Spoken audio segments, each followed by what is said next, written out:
रामपुर गांव के लोग मेहनती, ईमानदार और मिलजुल कर रहने वाले थे। पर उनकी एक ही समस्या थी। उनका लालची मुखिया भगत राम ने कई सालों से गांव के विकास के नाम पर खूब पैसे खाए थे। सरकार से आई सड़क बनाने की रकम से उसने अपनी हवेली बनवा ली, स्कूल के लिए आए पैसे से अपनी बेटी की शादी करवा दी और गांव के तालाब के सुधार के पैसे से अपनी कार खरीद ली। गांव वाले सब जानते थे, पर उसके पहुंच के कारण कोई उसके खिलाफ कुछ नहीं कर सकता था। लेकिन रामपुर के लोग बेवकूफ नहीं थे। उन्होंने मिलकर उसे सबक सिखाने की ठान ली। एक दिन गांव के बुजुर्ग नंदू काका ने एक अजीब अफवाह फैलाई। वह गांव के चौपाल में खड़े होकर बोले, अरे भाइयों, सुना तुमने? हमारे गांव के पुराने कुएं में कुछ किसान खुदाई कर रहे थे और उन्हें वहां सोने की ईंटें मिली हैं।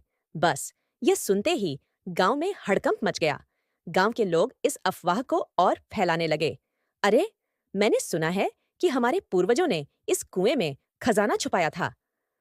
कई साल पहले संतों ने कहा था कि रामपुर की धरती पर सोना छुपा है। ये सब बातें जल्द ही मुखिया भगतराम के कानों तक पहुंची। वह सुनते ही लालच में पागल हो गया। अगर कुएं में सच में सोना है तो उसे मैं ही लूंगा, उसने मन में सोचा। रात होते ही भगतराम ने अपने भरोसेमंद आदमियों को बुलाया और फुसफुसाते हुए कहा, किसी को पता नहीं चलना चाहिए। हम रात में ही जाकर खुदाई करेंगे और सोना निकालकर अपनी हवेली में ले आएंगे। उस रात अंधेरे में मुखिया और उसके आदमी कुदालें और टोकरियां लेकर कुएं के पास पहुंचे और खुदाई शुरू कर दी। पर उन्हें क्या पता था कि गांव वालों ने उनके लिए एक मजेदार जाल बिछा रखा था। जब मुखिया खुदाई कर रहा था, अचानक कुएं के अंदर से भूतिया आवाजें आने लगीं। जो लालच करेगा वह मिट्टी में मिल जाएगा। लालच बुरी बला है, भगतराम तेरा अंत निकट है। मुखिया और उसके आदमी डर के मारे थर थर कांपने लगे।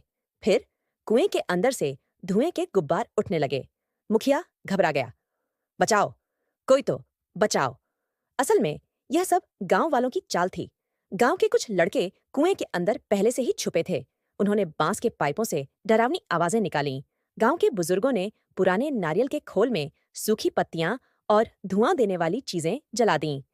कुछ लोगों ने सफेद चादर पहनकर कुएं के चारों ओर दौड़ना शुरू कर दिया। यह सब देखकर मुखिया और उसके आदमी पागलों की तरह भागे। गांव वालों ने तुरंत उन्हें रस्सियों से बांध दिया और सुबह होते ही पंचायत बुला ली।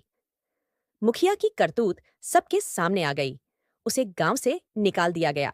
अब रामपुर में एक ईमानदार और सच्चे व्यक्ति को मुखिया चुना गया। गांव का विकास होने लगा।